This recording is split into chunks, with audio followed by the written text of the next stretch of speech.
Hi, this is Nightline and I'm Muhammed and Hamdan, and here are the top stories.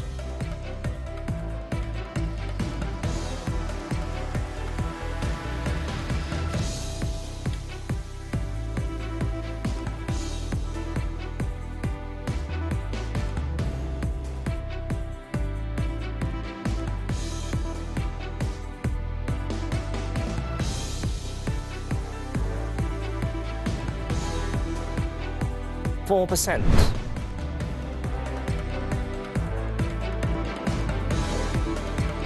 And 1MDB sues Emmy Corp co-founder for alleged role in facilitating fraud.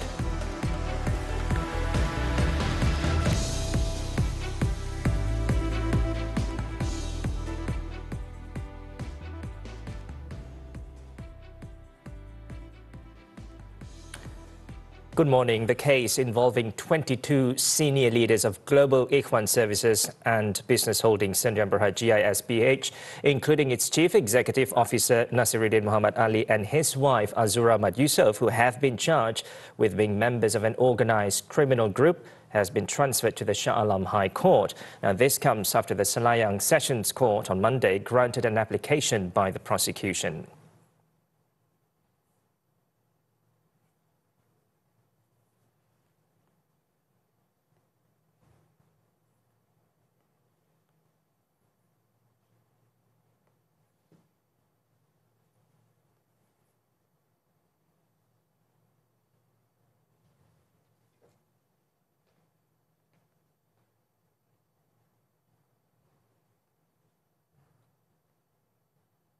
Enam pasangan selebriti.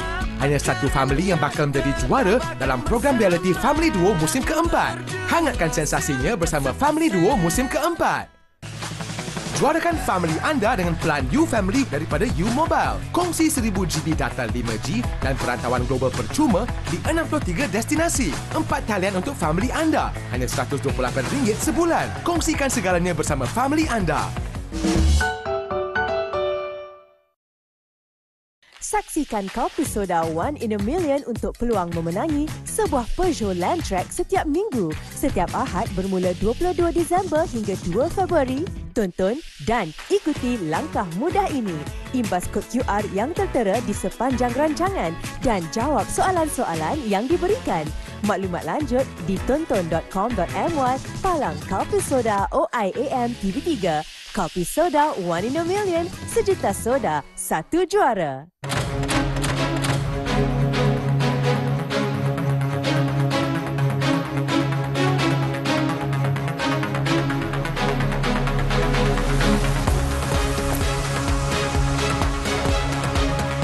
Lebih segar, lebih dinamik. Laporan komprehensif menghidupkan pagi anda. Buletin pagi dengan waktu yang baharu. 9.30 pagi setiap hari bermula 1 November. Alah, dah habis? Tak sempat dah tengok. Drama TV3 Mak? Tengok je lah, tonton. Telefon nak buat? Telefon Mak. Mula-mula Mak buka tonton, lepas tu tekan sign up here untuk buat akaun baru. Isi nombor telefon, email dengan password. Masukkan nombor TAC dan siap. Ya, senang je. Jadi tengok dasar? Boleh lah. Jadi dah drama Mak tu.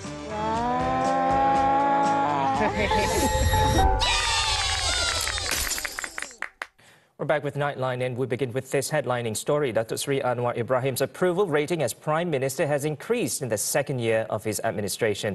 According to Merdeka Centre's latest survey, the increase to 54% was attributed to Anwar's track record in several areas, including driving economic growth, addressing the cost of living and combating corruption.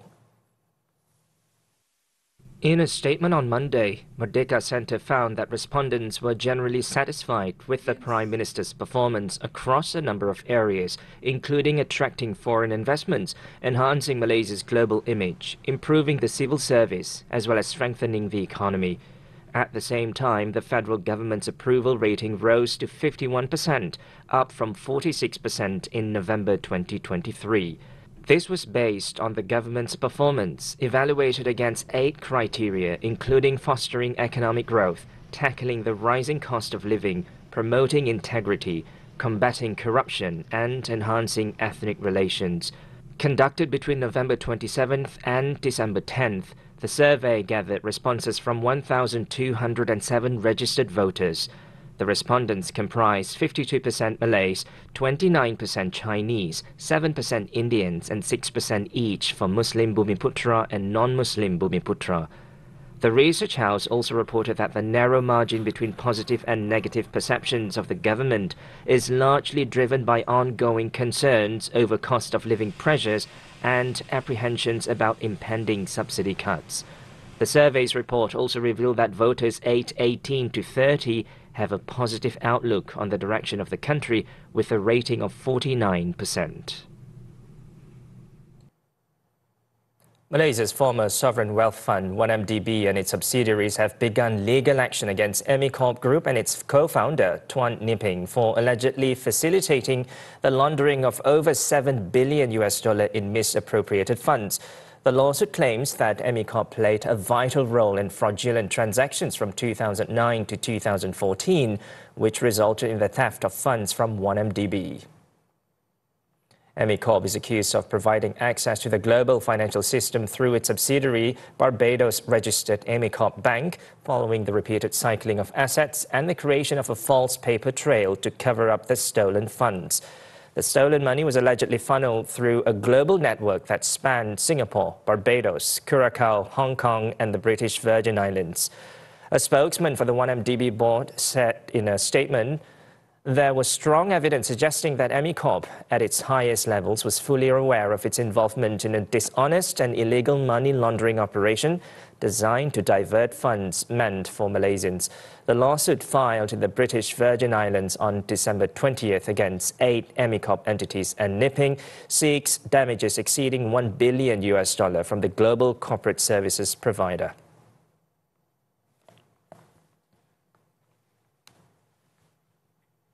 The case involving 22 senior leaders of Global Ikhwan Services and Business Holding Senjam Berhad GISBH, including its Chief Executive Officer Nasiruddin Muhammad Ali and his wife Azura Ahmad Yusof, who have been charged with being members of an organised criminal group, has been transferred to the Shah Alam High Court. This comes after the Selayang Sessions Court on Monday granted an application by the prosecution.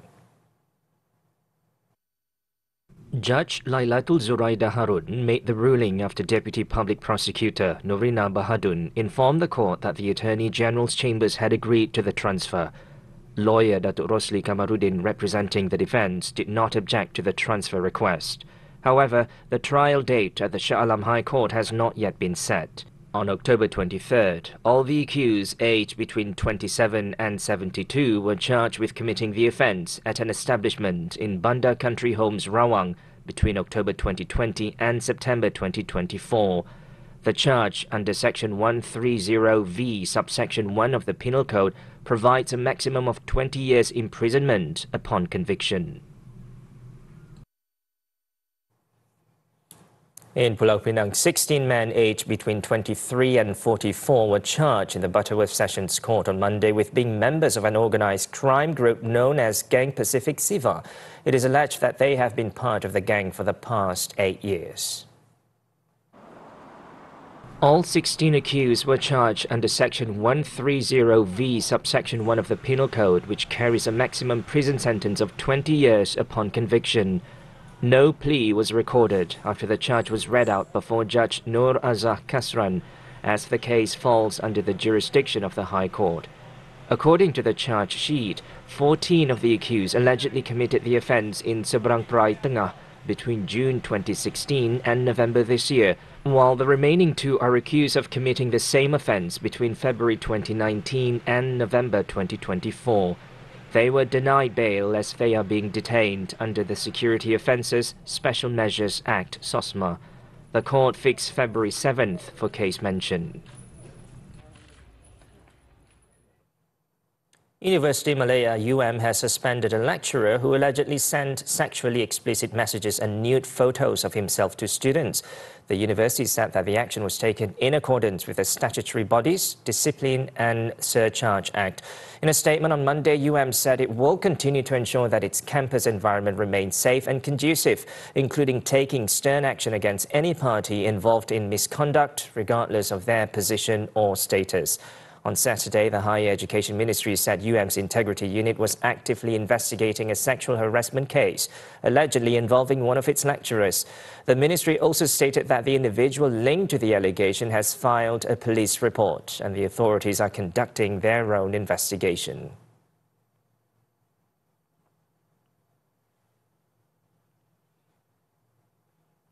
In Johor, 6 friends, including a bridegroom-to-be scheduled to marry next year, were jointly charged at the Muar Sessions Court on Monday with committing physical sexual assault against a teenage girl 5 years ago. They, however, pleaded not guilty after the charges were read out separately to them before Judge Sayani Muhammad Noor. The 6 accused, aged between 21 and 23, are Hafshal Sufyan Kamaluddin, Muhammad Azizi Shamsul Kama, Aziz's twin brother Muhammad Azizan, as well as Muhammad Ashraf Rosli, Muhammad Hafizi Abdul Rahim, and Muhammad Amirul Aiman Sharul. They allegedly took turns to sexually assault the victim, who was 16 at the time of the incident, at her house in Tangkak between 1:30 a.m. and 2 a.m. on January 20th, 2019. The offence under the Sexual Offences Against Children Act carries a maximum penalty of 20 years imprisonment and whipping if convicted. The judge granted bail of 10,000 ringgit with one surety for each accused and ordered them to report to the nearest police station once a month. The court also fixed January 27th for case mention.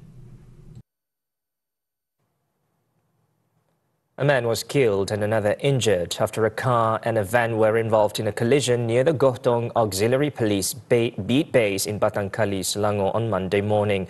The car driver died on the spot in the incident.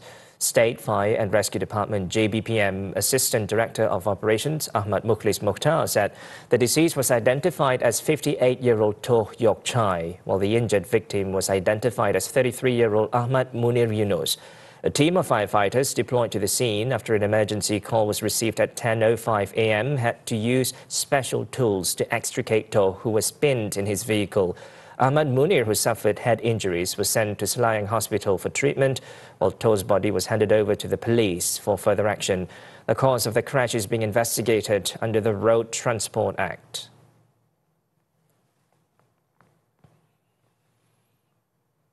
A policeman who was swept away by the current while bathing with friends in an irrigation canal near Pasir Salak in Perak on Sunday was found drowned on Monday morning.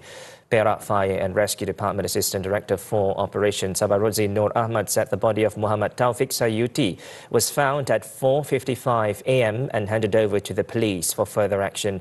It is understood that the 39-year-old victim, a police corporal at the Malacca Tengah District Headquarters, was off duty.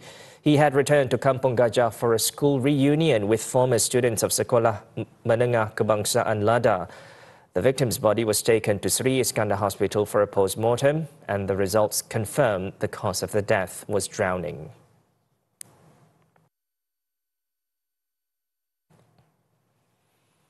In Johor, police have busted a drug syndicate supplying partygoers at nightclubs in the state with ecstasy concealed in angpao envelopes designed to resemble banknotes to evade detection. 2 men were arrested and drugs valued at over 210,000 ringgit were seized during a recent operation conducted in Johor Bahru. Johor Bahru Selatan Police Chief ACP Raub Selamat on Monday said that police initially detained a 33-year-old man who was acting suspiciously while inflating his car tyres at a petrol station in Taman Pelangi last Saturday. A stash of drugs was discovered in the vehicle during an inspection, and the suspect subsequently led police to his rented house in the same neighbourhood which he shared with his 40-year-old housemate. The individual was also apprehended after police found more drugs in the house. The seized drugs included over 1.2 kilograms of ecstasy powder, 25.1 grams of Aramin 5 pills, and 3.8 grams of ketamine. Police also seized a car, a set of keys, and 120 ringgit in cash. Initial investigations revealed that the syndicate had been active since October, using the rented house to repackage and store drugs before distributing them at entertainment outlets. Both suspects have prior criminal and drug-related records and also tested positive for shabu and ketamine. They have been remanded for 7 days to assist with investigations under the Dangerous Drugs Act.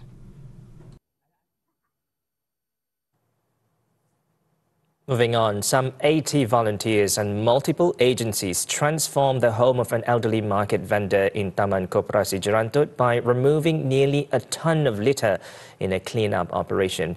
State Assemblyman Haris Saleh Hamzah led the 6-hour initiative to help 75-year-old Halimah Ahmad Arub. The interior of her home had become completely inaccessible, with years of accumulated items blocking every pathway. It was understood that Halimah had been forced to sleep on her porch due to the overwhelming clutter of rubbish inside her house. According to Haris, Halimah had resorted to using a blanket as a makeshift curtain on her porch where she was sleeping. Firefighters, health officials and local council workers tackled not only the mountain of refuse inside the house, but also cleared overgrown bushes around the property. The operation brought together multiple agencies including SW Corp, the Fire and Rescue Department, Social Welfare Department, Jerantut District Council and District Health Office. They also addressed hygiene issues caused by numerous cats living on the premises. Halimah said that working at the Jerantut Farmers Market at her age has caused her to have no energy left over to maintain the house. She has been receiving welfare support since 2021.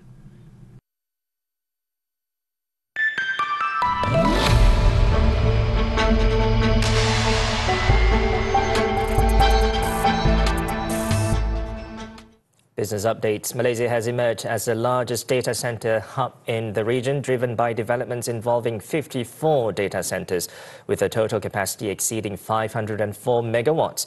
According to the 2024 Data Center Research Report by Nightline, Johor leads in capacity, while the Klang Valley remains the core market. New data center hubs have also emerged in Sarawak, Negeri Sembilan and Kedah. The rapid growth has been fueled by strategic investments from tech giants such as Microsoft, Amazon Web Services, Google and Oracle. It has also been supported by Malaysia's strategic efforts in developing digital infrastructure. For the record, Malaysia successfully recorded digital investments worth over 141 billion ringgit in the first 10 months of this year.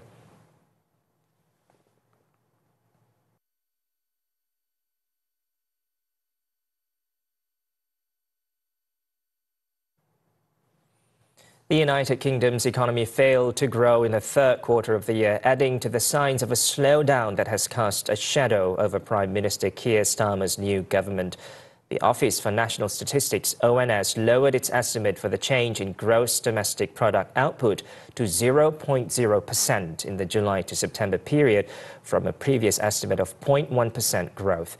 The ONS also cut its estimate for growth in the second quarter to 0.4% from a previous 0.5%. Analysts said the number suggested the economy had ground to a halt over the entire second half of the year. Meanwhile, the Bank of England last week forecast that the economy will show zero growth in the fourth quarter, but kept its borrowing costs on hold because of the risks still posed by inflation.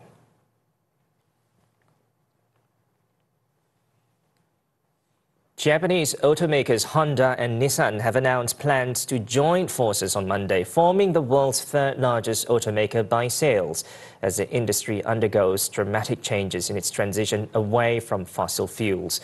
The two companies said they had signed a memorandum of understanding and that smaller Nissan Alliance member Mitsubishi Motors had also agreed to join the talks on integrating their businesses.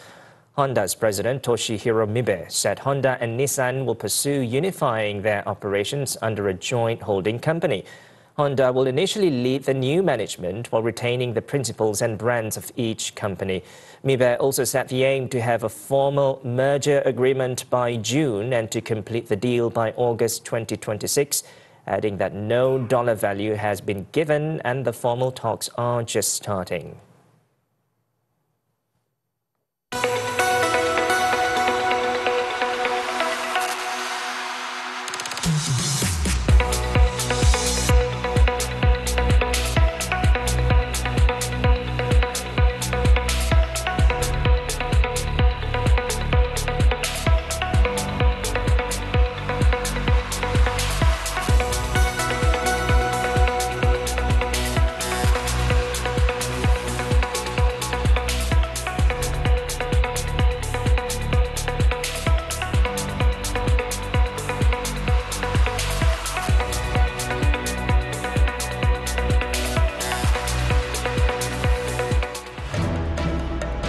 Sabah seals semi-final spot despite goalless draw. Football action from the Malaysia Cup after this breather.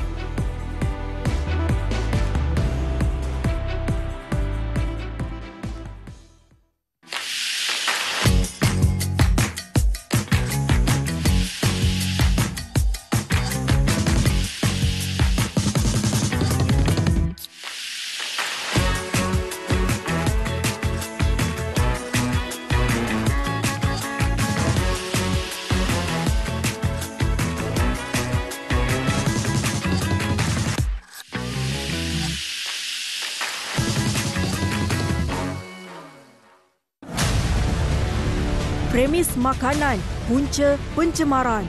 Apa yang buat ni? Masuk ke longkang dah tersumbat dah.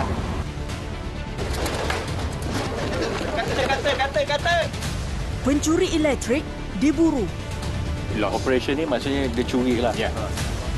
Saksikan 999 Selasa jam 9 malam di TV3 dan stream sekarang melalui Tonton. Istimewa di MHI, aktiviti tradisional lastik kini mendapat perhatian. Pernah tengok kami tetip dan kulat yang melekat pada dinding? Ketahui kesannya kepada kesihatan. Caj perubatan meningkat mungkin akan memberi kesan kepada segelintir masyarakat. Fenomena ikan paus dijumpai di perairan Malaysia. Petanda baik, ekosistem marin negara terpelihara. Dan dalam soal wang, cara untuk membeli saham ketahuilah selok-beloknya. Saksikan MHI Isnin hingga Jumaat jam 10 pagi. Juga di aplikasi Tonton hanya di TV3. Kucing anda ada personality superstar?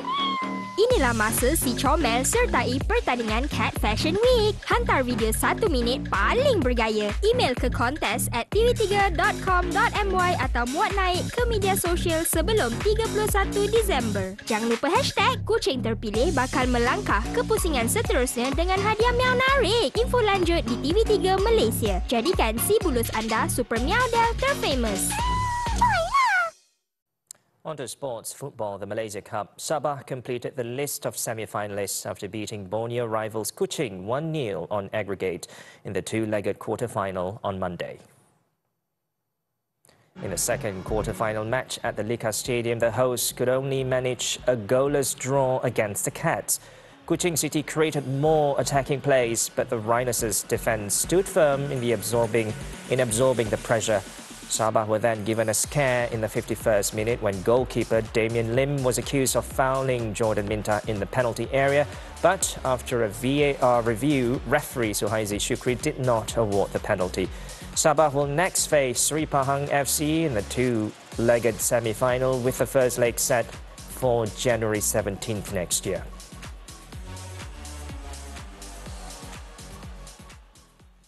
And still on football, the German Bundesliga, despite being down to 10 men, Borussia Dortmund secured their first away win on Sunday after defeating Wolfsburg 3-1 at Volkswagen Arena.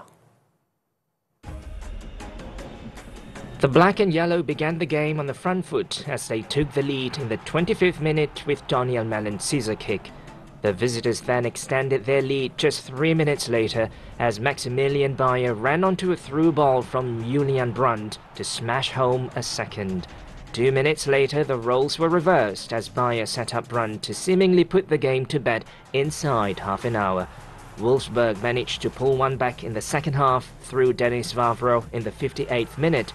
The hosts had a glimpse of hope for a comeback as Dortmund were reduced to 10 men following Pascal Gross's reckless challenge on Lucas Mecha 4 minutes later.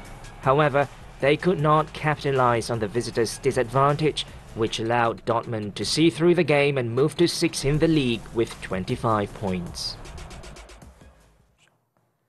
Turning to tennis at 2024 Next Gen ATP Finals, Joao Fonseca became the second youngest champion of the tournament on Sunday when he defied his lowly ranking of 145 to defeat Lerner Tien in the final.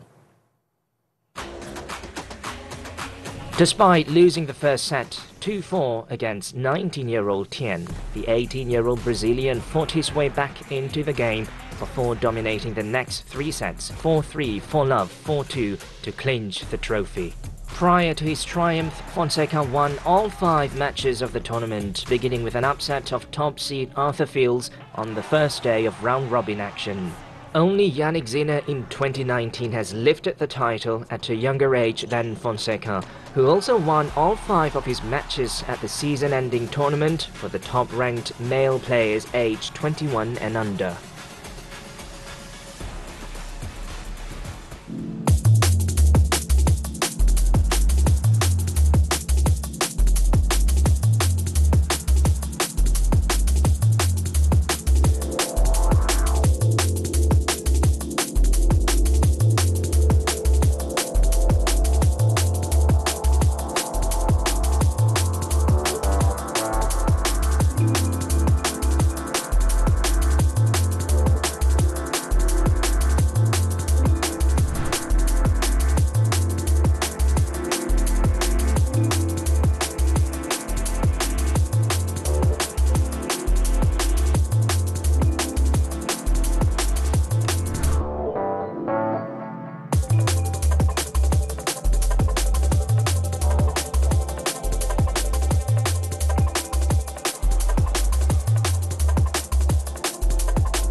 On to the foreign front. The Zionist regime pounded Gaza overnight with deadly attacks targeting displaced Palestinians in 2 camps and a school as it ordered the forced evacuation of one of the last hospitals barely operating in the enclave's besieged north.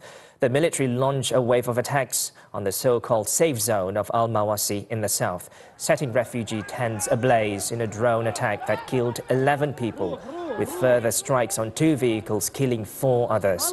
In a separate attack, the military targeted a school housing displaced people in Nuseirat refugee camp, killing 1 person, while an attack north of the camp claimed another 4 Palestinians. The raids kept a bloody 24 hours in the strip, with medical sources stating that a total of 58 people had been killed since early Sunday. To date, the death toll in Gaza has surged to at least 45,317 Palestinians, with over 107,700 injured.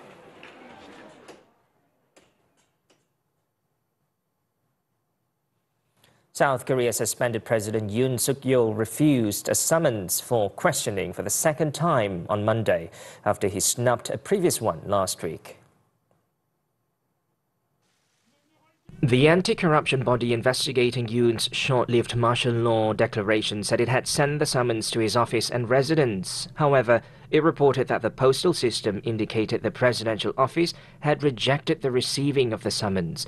The summons sent electronically also returned a status of unidentifiable, making it unclear whether Yoon had received it.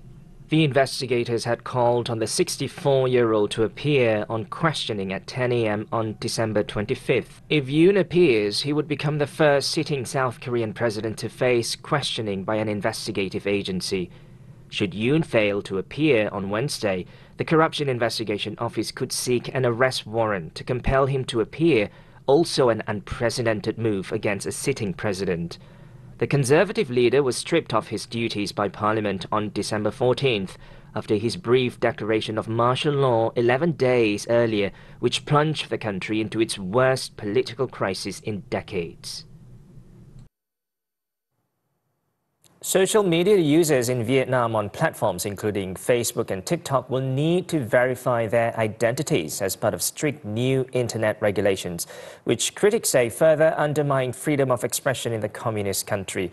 The law, which comes into force on Christmas Day, will compel tech giants operating in the country to store user data, provide it to authorities on request, and remove content the government deemed illegal within 24 hours.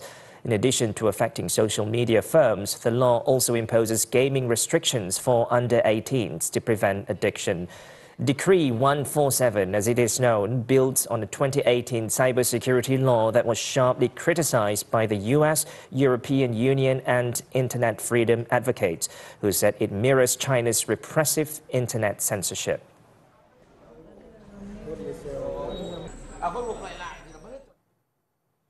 And lastly, in Brazil, 10 members of a family on board a small plane were killed when the aircraft crashed into a tourist hotspot in southern part of the country on Sunday.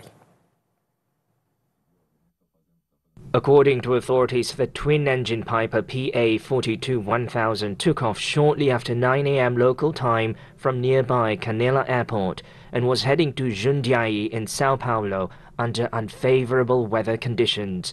The plane reportedly first struck the chimney of a building, then the second floor of a house, before crashing into a furniture store. The aircraft's owner and pilot, Luis Claudio Salguero Galeazzi, was killed along with the 9 members of his family. In addition, 17 people on the ground were injured, with 12 still receiving hospital care, including 2 in critical condition. The cause of the crash is still being investigated by the Aeronautical Accident Investigation and Prevention Center.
Nightline will leave you with visuals of the scenic and festive atmosphere in the Xinjiang Uyghur Autonomous Region of northwest China, where its extended snow season is captivating both locals and visitors with its enchanting silver-blanketed wonderland and vibrant ice snow amusements. With that, I'm Muhammed and Hamdan. Thanks for watching and stay safe.